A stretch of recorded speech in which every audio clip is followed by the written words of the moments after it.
नमस्कार, स्वागत है आपका और मैं हूं आपके साथ सपना दीपक मदेशिया। बुलेटिन का आगाज करेंगे, लेकिन उससे पहले सीधे लिए चलते आपको राजस्थान, जहां सदन की कार्रवाई जारी है। पट्टे दो, उनको सबको पट्टे दीजिए। इसी प्रकार से मालवीय नगर सेक्टर 9 में हमने दीनदयाल मार्केट बनाया था।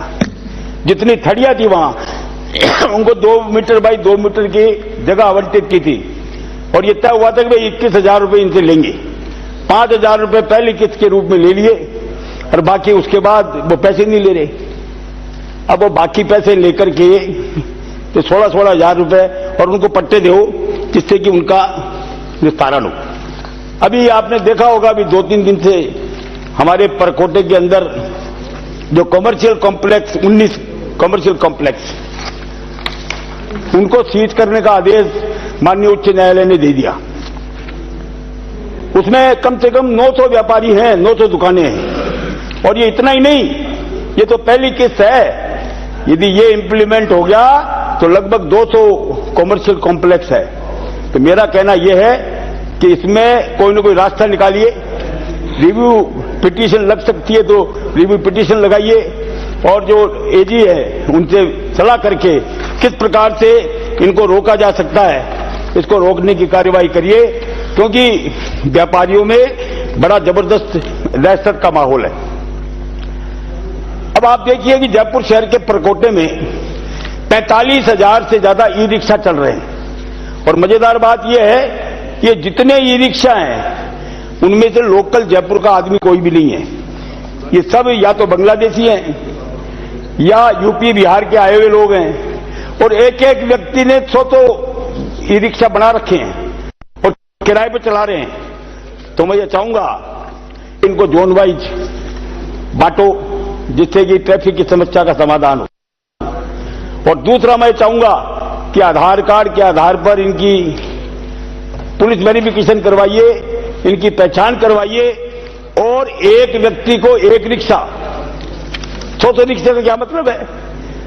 यदि वो लोकल है और उसके बाद आधार कार्ड है तो निश्चित रूप से उसका निस्तारण करिए। हम रोज अखबारों में पढ़ते हैं, ट्रैफिक कंट्रोल की मीटिंग हुई, उसमें यह तय किया कि हम ऐसा करेंगे, पर जमीन के धरातल पर कुछ नहीं हो रहा।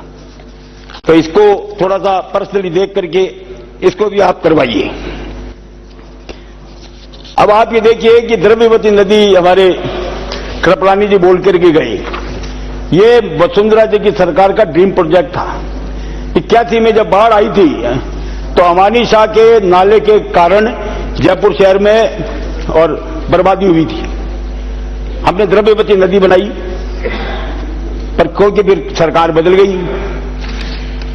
एक जेडीसी थे तो उनका यह कहना था कि जो 2014 में जो बाढ़ आई थी ना, मतलब जो बरसात हुई थी, वो यदि ये नहीं होती द्रव्यवती नदी तो 81 वाले हालात होते।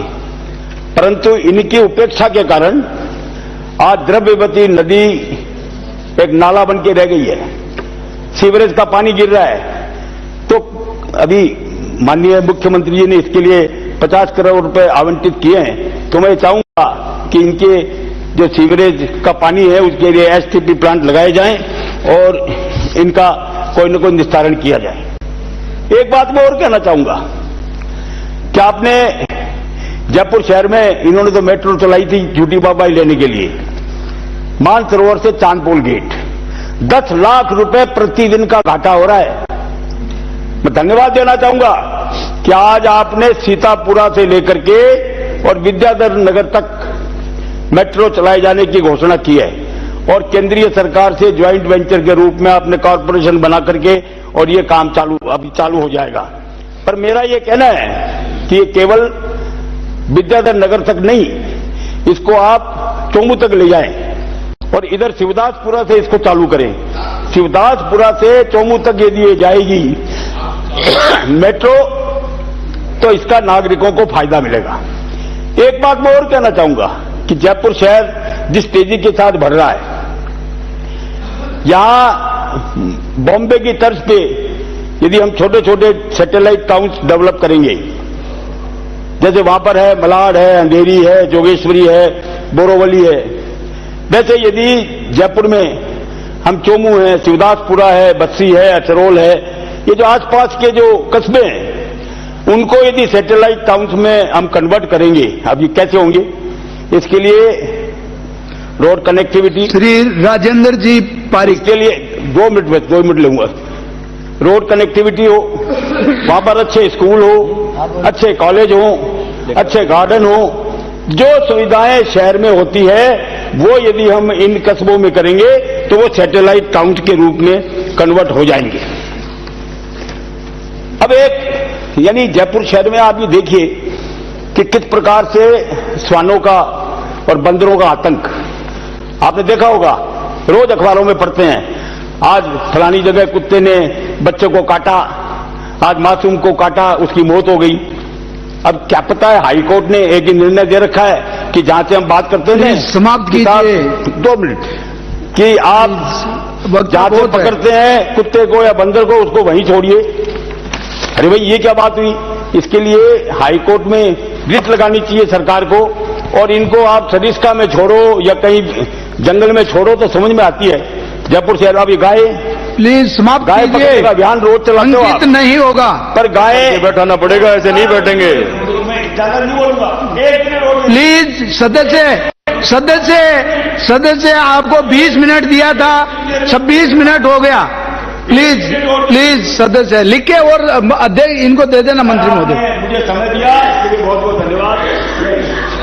माननीय सभापति महोदय, मांग संख्या 39 और 40 पर आपने मुझे समय दिया, मैं आपका बहुत आभारी हूं। तीन पूर्व मंत्रियों के बाद मेरे जैसे एक सीधे साधे व्यक्ति का नंबर है।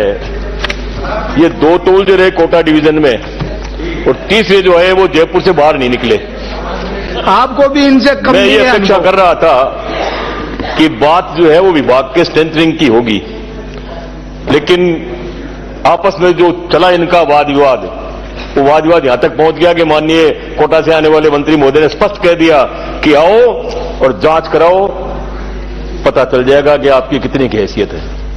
लेकिन मेरा जो है न तो कोई आरोप प्रत्यारोप का मामला है, न जयपुर और सीकर का मामला है। पूरी तरह से मैं कन्फाइन करूंगा विभाग कैसे स्ट्रेंथन हो, और विभाग की जो आज परिस्थितियां बनी हुई है उसको हम कैसे ज्यादा से ज्यादा सुदृढ़ करें। माननीय सभापति महोदय, आज हम स्वयं भी महसूस कर रहे हैं, देख भी रहे हैं कि नगर पालिका और नगरीय निकाय जो है उसका संबंध व्यक्ति के जीवन से लेकर के मृत्यु पर्यंत तक है। और जिस तरह से अर्बनाइजेशन हो रहा है, शहरीकरण हो रहा है, उस शहरीकरण में लोगों की अपेक्षा है कि वहां लाइट की व्यवस्था हो, वहां सफाई की व्यवस्था हो। नगरीय निकायों की जो आमदनी है वो आमदनी दिनों दिन घटती जा रही है, और नगरीय निकायों को जो कुछ भी मिलता है वो उनके खुद के खर्चे इतने ज्यादा बढ़ गए कि उनमें खर्च हो जाता है। और बहुत सी नगर पालिकाएं ऐसी है जिनमें आज यदि आप कर्मचारियों की तनख्वाह की भी बात करें तो उसके भी टोटे पड़ जाते हैं। कि उसके बावजूद है माननीय सभापति महोदय, 18/1/1989 को एक स्पष्ट आदेश जारी हुआ था। यह आदेश था राजस्थान नगर पालिका अधिनियम 1959 से पठित धारा, राजस्थान के 1963 के नियम 32 एवं राजस्थान नगर पालिका अधिनियम सेवा नियम 1963 के नियम 32 एवं राजस्थान नगर पालिका चतुर्थ श्रेणी सेवा नियम 1964 के नियम 11 एतद द्वारा प्रयोग करते हुए राजस्थान सरकार नगर पालिका अधिकारियों एवं कर्मचारियों के वेतन एवं बोनस आदि राज्य सेवा के कर्मचारियों के समान प्रभावशील करती है। इसके बावजूद भी क्योंकि नगर पालिकाओं को जो चुंगी पुनर्मन जो होता है उससे कर्मचारियों को नगर पालिकाएं वो पैसा देती है। नगर पालिकाओं का जैसे जैसे अर्बनाइजेशन हुआ, जैसे जैसे सफाई की व्यवस्था हो रही है, जैसे जैसे लाइट वगैरह का जो उन पर खर्चा पड़ रहा है, उनके पास में साधन बहुत सीमित हो गए, और उनको कई बार छोटी नगर पालिकाओं की स्थिति ऐसी है माननीय सभापति महोदय कि उनको समय पर वेतन नहीं मिलता। तो मेरा आपके माध्यम से स्पष्ट जो ये है कि जब राज्य सरकार द्वारा 18/1/1989 को जब ये निर्देश जारी कर दिए गए, एक ये ऑर्डर जो है वो निकाला हुआ है, उसके बाद में नगर पालिका के जो कर्मचारी हैं उनका वेतन भी स्टेट ट्रेजरी से उनको नियमित रूप से मिलना चाहिए, ताकि वो हर छोटी नगर पालिकाओं की स्थिति है कि उनको तनख्वाह ही नहीं मिलती, उनकी तनख्वाह सुनिश्चित करें आप। और आज माननीय सभापति महोदय, नगर पालिकाओं की जो धीरे धीरे जो उनकी खुद की जो काडर जो है वो समाप्त हो जा रहा है। नगर पालिकाओं के काडर को हम स्ट्रेंथन नहीं करेंगे। आज हर कर्मचारी एक एक नगर पालिका के जो ईओ है उनके पास में 2-2, 3-3 नगर पालिकाओं का चार्ज है। सबसे ज्यादा जरूरत इस बात की है कि नगर पालिकाओं के माननीय मंत्री महोदय, मैं माननीय सभापति महोदय के माध्यम से आपसे विशेष रूप से निवेदन करना चाहूंगा कि आप मेहरबानी करके नगर पालिका काडर जो है उसको आप स्ट्रेंथन करें, ताकि एक एक ईओ के पास में जो है 3-3 ईओ। आज सब कर्मचारी डेपुटेशन पे आ रहे हैं। डेपुटेशन पे आया वो कर्मचारी इस बात को जानता है कि तुझे 2 साल रहना है, 4 साल रहना है, 5 साल रहना है, उसके बाद तुम अपने मूल डिपार्टमेंट में चले जाओगे, तो उसका जो है उस विभाग के प्रति कोई बहुत दायित्व तो नहीं रहता। और जब तक आपकी सेंस ऑफ बिलोंगिंग नहीं होगी माननीय सभापति महोदय, वो उस विभाग के प्रति उतनी जो है अपनी जो है तन्मयता से अपनी ड्यूटी परफॉर्म नहीं करेगा जितनी विभाग का एक कर्मचारी उसके भले बुरे के बारे में विभाग का कर्मचारी जो है वो ज्यादा बढ़िया महसूस करता है। अब माननीय सभापति महोदय, नगर पालिकाओं की जैसे जैसे अर्बनाइजेशन हुआ, जैसे दूरियां बढ़ी, लाइटों की व्यवस्था हो रही है। लाइट का खर्चा छोटी नगर पालिकाएं हो या बड़ी नगर पालिकाएं हो, आज नगर पालिकाओं के पास में सीमित इतने साधन सीमित हो गए। मैं माननीय मंत्री महोदय आपसे आग्रह करना चाहूंगा कि नगर पालिका और नगर परिषदों पे जो लाइट का जो खर्चा लग रहा है, जो डिपार्टमेंट जो उनसे खर्चा चार्ज करता है, उसको आप किसी दूसरे हेड में आप जोड़िए। और ये पहले जो है वो जितनी भी रजिस्ट्रियां बनती थी, रजिस्ट्रियों का 5% जो है वो उससे होता था। पंचायतों का पैसा यदि कुछ है तो रजिस्ट्री का पैसा पंचायत को तो ट्रांसफर हो जाता है, लेकिन स्वायत्त शासी संस्था को ट्रांसफर नहीं होता। यदि ये पैसा जो रजिस्ट्री का 5% का जो उसमें से निकलता है वो यदि नगर पालिकाओं को चला जाए तो नगर पालिकाएं भी स्ट्रेंथन होगी। नगर पालिकाओं की जो बिजली के बिलों में जो उनका खर्चा लगता है उससे भी वो बच जाएंगे। बिजली बिलों की पेंडेंसी रहती है तो बिजली विभाग वाले आके उनको कनेक्शन काटते रहते हैं। रोज अखबारों में ये छपवाते हैं कि साहब बिजली का बिल बकाया चल रहा है, हम ये काटेंगे, हम वो काटेंगे। आम आदमी को इस बात से मतलब नहीं है कि नगर पालिका पैसा जमा देगी या विद्युत विभाग पैसा देगा या सरकार देगी। आम आदमी चाहता है कि उसकी सुरक्षा सुनिश्चित करे और शहरों में और ग्रामीण अंचल में लाइट की अच्छी व्यवस्था हो। अब माननीय सभापति महोदय, आजकल मैं अखबारों में रोज पढ़ता हूं, शहरों की सफाई के लिए भारत सरकार द्वारा और वो एक कंपटीशन चल रहा है कि साहब कौन सा शहर जो है वो नंबर 1 आएगा, जयपुर आएगा, जोधपुर आएगा, भरतपुर आएगा, कोटा आएगा, क्या आएगा, ये आप देख रहे हैं। और सफाई करने वाला कर्मचारी कौन है? वाल्मीकि समाज का कर्मचारी है। वाल्मीकि समाज के कर्मचारियों की 20,000 की भर्ती पे थी, सरकार निकाल के दी थी। कुछ कानूनी खामियां रही, आज दिन भी वो भर्तियां बाकी पड़ी है। हम उस व्यक्ति से यह तो अपेक्षा करते हैं कि वो वार्ड को साफ करे, सीवेज को साफ करे, बाकी पूरे शहर को एकदम चमचमाता हुआ छोड़े। कभी आपने उनके घरों में झांक के देखा कि जो व्यक्ति पूरे शहर की सफाई का जिम्मा लेकर के बैठा हुआ है, उस व्यक्ति स्वयं के घर की उसकी क्या स्थिति है? माननीय सभापति महोदय, जब वो रिटायर होता है तो उसका बाकी का बचा हुआ जीवन खटिया में निकलता है, क्योंकि जिन अनहाइजीनिक परिस्थितियों में वो काम करता है, सीवेज में काम करता है, नालियों में काम करता है, बड़े नालों में उतर करके वो काम करता है, धीरे धीरे उसकी जो खुद की जो शारीरिक जो क्षमता है वो क्षीण होती जाती है और उसका जो समय जो है लास्ट का समय वो माननीय सभापति महोदय बड़ा मिजेबल हो जाता है। मैं आपका ध्यान एक और आकर्षित करना चाहूंगा, आपके माध्यम से माननीय मंत्री से निवेदन करना चाहूंगा। राज्य सरकार की एक स्कीम है आरजीएचएस, और आरजीएचएस के माध्यम से जो सर्विस कर्मचारी है और जो रिटायर्ड जो कर्मचारी है उनका पहले उनको 30% का जो 30,000 का उनका जो कोटा था वो बढ़ा करके आपने 50,000 कर दिया। तो क्या राज्य सरकार की स्कीम के हिसाब से वो जो नगर पालिका और नगर निकायों में जो कर्मचारी काम करते हैं उनमें 80% कर्मचारी वाल्मीकि समाज के सफाई कर्मचारी हैं। और मैं आपसे स्पष्ट कह चुका कि वाल्मीकि समाज का वो कर्मचारी अंतिम छोर पर बैठा हुआ व्यक्ति है। अंतिम छोर पर बैठे हुए व्यक्ति की शारीरिक क्षमता क्षीण होने के बावजूद भी हम उससे ही अपेक्षा करते हैं कि वो चाहे मरे चाहे जिए वो सफाई करेगा। क्या हम उसका पैसा जो है 30,000 से उसकी लिमिट बढ़ा करके जब वो रिटायर्ड हो जाता है तो रिटायरमेंट के बाद में शारीरिक क्षमता वैसे ही कम हो जाती है, उसका पैसा माननीय सभापति महोदय, मंत्री महोदय से आग्रह करूंगा उसका भी आरजीएचएस का पैसा जो है वो 30,000 के बजाय सरकारी कर्मचारियों की तरह से 50,000 करें आप।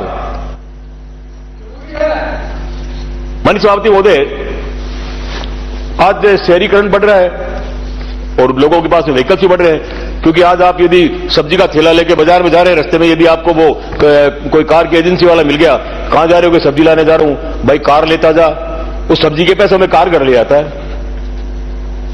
उस कार को खड़ी कहां करेगा?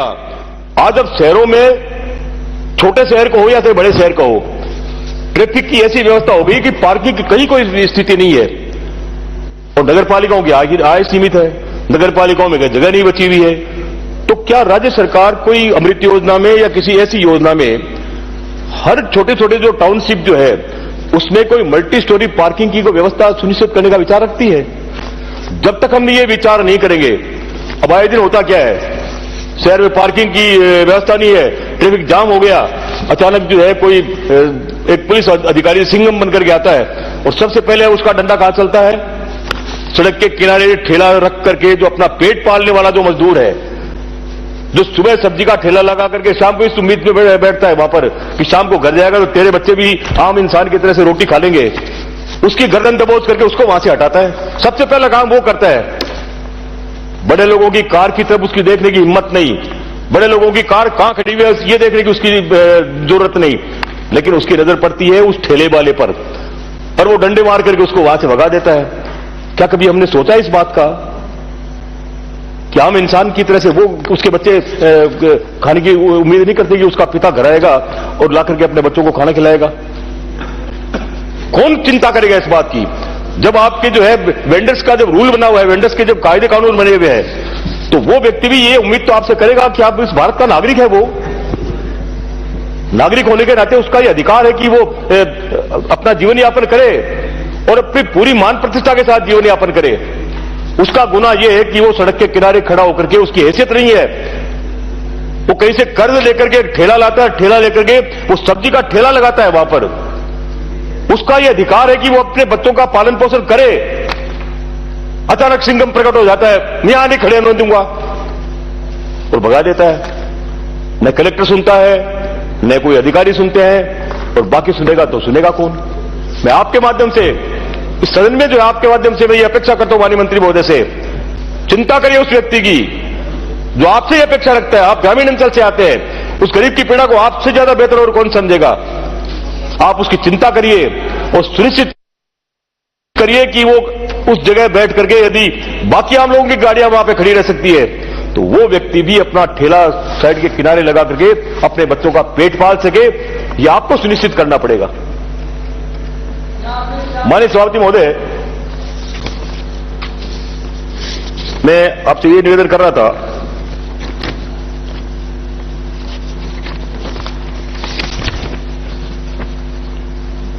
वाल्मीकि समाज की जो सफाई का जो है वो ठेका प्रथा चल रही है, और ठेका प्रथा में ठेकेदार आता है, कॉन्ट्रैक्ट लेता है और कॉन्ट्रैक्ट लेकर के और पहले तो उनका जो है पैसे देने में शोषण करता है, फिर 2-2 महीने के उनके पैसे बकाया हो जाते हैं। संविदा कर्मचारियों के लिए राजस्थान के रूल्स बने हुए हैं, कॉन्ट्रेक्चुअल जो रूल्स बने थे, शायद आपके धारीवाल जी के टाइम पे बने थे।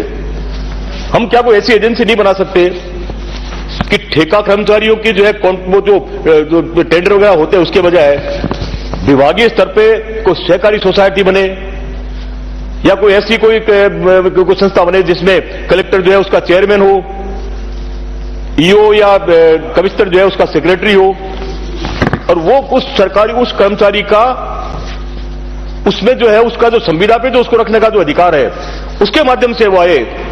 उसके माध्यम से आने से उसका जो है पीएफ भी जमा होगा, उसकी एएसआई के कंट्रीब्यूशन भी उसमें जमा होगा, और जो उसका ठेकेदार जो उसका शोषण कर रहा है, आर्थिक शोषण कर रहा है, उसका ठेकेदार पैसा नहीं देता है टाइम पे, 2-2, 3-3 महीने की उसकी जो है वो बकाया रख लेता है, और फिर कब वो अपना पैसा लेकर के भाग जाए ये भी सुनिश्चित नहीं। और मुंह आप चला जाता है, ठेकेदार को कहां ढूंढे, ठेकेदार तो उसकी पकड़ में है नहीं। तो क्या राज्य सरकार वैसा विचार रखती है कि कोई कोऑपरेटिव सोसाइटी कोई एक बने, या कोई शहरी आजीविका के नाम से जो है कोई संस्थान बने जिसके माध्यम से उन सफाई कर्मचारियों की और नियुक्ति हो, और नियुक्ति करके और उनका ये सही जमा हो, उनका पीएफ भी जमा हो, ताकि उनका शोषण नहीं हो। माननीय सभापति महोदय, वाल्मीकि समाज कई कुरीतियों में फंसा हुआ है, और अधिकतर जब उनके कोई छोटा मोटा कोई कार्य पड़ता है, घर में कोई शादी हो, घर में किसी तरह का कोई प्रोग्राम हो, तो उसको कर्ज लेना पड़ता है। और मैं ये अपनी पीड़ा को इस बात से मैं अनुभूत कर रहा हूं कि स्वयं मैं कई बार इस बात को महसूस करता हूं कि कर्ज के दलदल में वो इस तरह से फंसा रहता है कि इधर जो है उसकी तनख्वाह मिली और वो कर्ज लेने वाला जो 5 रुपए सैकड़े 10 रुपए सैकड़े लेने वाला जो है वो अपने नगर पालिका और नगर परिषदों के गेट के ऊपर बैठा रहता है। पैसे लेकर बाहर निकला तो वो पैसे घर ले जाने से पहले वो उस सफाई कर्मचारी से पैसे वही ले लेता है और वो आंसू बहा के रह जाता है। क्या कोई वाल्मीकि कल्याण कोष बनाने का विचार रखती है राज्य सरकार? वाल्मीकि कल्याण कोष बने, मैंने सभापति महोदय मैं माननीय मंत्री महोदय से आग्रह करूंगा, वाल्मीकि कल्याण कोष बने और वाल्मीकि कल्याण कोष के माध्यम से पैसा जो है वो बिना ब्याज का पैसा उसको मिले, उस कोष से उसको पैसा मिले, उस कोष से जो पैसा मिलेगा तो उसका शोषण नहीं होगा। अब माननीय सभापति महोदय बात रही 20,000 जो सफाई कर्मचारी है उनकी भर्तियों की, ये भर्तियां कैसे सुनिश्चित हो? वो व्यक्ति जो परंपरागत रूप से इस काम में लगा हुआ है, राज्य सरकार ने जो भर्ती का जो बना हुआ था, जो कैलेंडर बना हुआ था, उसको एडजॉर्न कर दिया। मैं इस बात के लिए माननीय मंत्री महोदय आपको भी धन्यवाद दूंगा कि उस वक्त वो भर्ती इसलिए नहीं हो सकी कि उस कर्मचारी से आपने एक्सपीरियंस के लिए सर्टिफिकेट मांगा। जो कर्मचारी अपनी मां के साथ 15, 16, 18 साल का हुआ नहीं और अपनी झाड़ू लेकर के चला जाता है, जो बच्ची अपने मां के साथ जो है झाड़ू लेकर के चली जाती है, अब आप उस व्यक्ति से कह रहे हैं कि तू तेरा सर्टिफिकेट लेके आ। सर्टिफिकेट कौन देगा? वो कॉन्ट्रैक्टर जिसके संविदा पे जो है उसके घर पे वो ठेके पे काम कर चुका। पहले शोषण हुआ उसकी मेहनताने में, अब शोषण हो रहा है सर्टिफिकेट देने में। वो कॉन्ट्रैक्टर उसको सर्टिफिकेट नहीं दे रहा है, वो कह रहा है सर्टिफिकेट चाहिए तो पैसा ला। तो कब तक जो है हम उसको इस तरह से शोषित करते देखते रहेंगे? तो माननीय मंत्री महोदय अपने अधिकारियों से पूछिए, एजी साहब से बात करिए, विधि विशेषज्ञों से बात करिए, बैठ करके जो भी भर्तियां 20,000 की होगी आप सुनिश्चित करें उन भर्तियों में वाल्मीकि समाज को ही प्राथमिकता मिलेगी। आप उसमें मेरा जो अपना तजुर्बा है उस तजुर्बे के हिसाब से यदि एक लाइन आप ये भी लिख देंगे, पहली बात तो ये कि आपका जो भी इस बार जो बने उसका क्या प्रोसीजर आप अडॉप्ट करते हैं उसमें आप ये सुनिश्चित करें कि वाल्मीकि समाज को सर्टिफिकेट की जरूरत नहीं होगी। वो परंपरागत रूप से इस काम को करता हुआ है, इसलिए उसको सर्टिफिकेट की जरूरत नहीं है। और दूसरी बात, प्राथमिकता जो है वाल्मीकि समाज के व्यक्ति को होगी क्योंकि परंपरागत रूप से वो इस काम को करते आ रहे हैं। वो शोषित परिवार है माननीय सभापति महोदय, उस शोषित परिवार को 20,000 जब नौकरियां का जब सबसे पहले जब इस बात की घोषणा हुई तो लोगों के घर में रोशनी हुई इस बात की कि हमें भी नौकरी मिलेगी, लेकिन बाद में पता यह चला कि नौकरी के नाम पे तो उनके साथ छलावा हो रहा है। वो लोग जो भर्ती के आपके जो प्रोसीजर बना हुआ है उस प्रोसीजर के माध्यम से भर्तियां वहां पर होकर के सफाई तो करेगा वो कर्मचारी, वाल्मीकि समाज का कर्मचारी, और जो व्यक्ति वहां पे नौकरी पा गया वो उस वाल्मीकि समाज के कर्मचारी को 5,000, 7,000 रुपया दे करके और बाकी की सैलरी लेके वो अपने घर जाएगा। कब तक ये शोषित होते रहेंगे? माननीय सभापति महोदय, मैं मेरी भी पीड़ा इसलिए कह रहा हूं आपसे, कोरोना के काल में लोग अपने परिजनों को छोड़ के भाग गए। अस्पतालों में डॉक्टर्स के साथ साथ ये सफाई कर्मचारी के जो लोग थे जो मल्टीटास्क वर्कर के रूप में काम कर रहे थे, उनका पैसा लेकर के भाग गया ठेकेदार। लेकिन उस मृत व्यक्ति को, जो कोरोना से जो मरा हुआ जो व्यक्ति था, उसको जो है पूरी तरह से पॉलिथीन में लपेट लापट के उसकी बॉडी को घर पे देने वाला वो हरिजन कर्मचारी था। उस वाल्मीकि समाज के कर्मचारी का शोषण रुके। मैं आपके माध्यम से माननीय मंत्री महोदय पुनः आपसे आग्रह करूंगा, विनती करूंगा कि लाइन ऐसी डालिए कि इसमें जो भी भर्तियां होगी वो वाल्मीकि समाज की प्राथमिकता होगी। वाल्मीकि समाज यदि नहीं करना चाहता है, माननीय सभापति महोदय, ये तो वाल्मीकि समाज है जो आप पे रहम करके और इससे आपके नगरों को, शहरों को सफाई कर रहा है। माफ कीजिए, जिस दिन भी वाल्मीकि समाज ये तय कर लेगा कि हम इसका बॉयकॉट करते हैं, हम सफाई नहीं करेंगे, उस दिन जो है आपके शहर जो है नर्क बन जाएंगे और रहना मुश्किल हो जाएगा आपका। बहुत बहुत धन्यवाद माननीय सभापति महोदय। माननीय सभापति महोदय, आपने मुझे विधानसभा सत्र में नगरीय विकास एवं स्वायत्त शासन विभाग की अनुदान मांग संख्या 29 और 40 पर बोलने का अवसर दिया, उसके लिए बहुत बहुत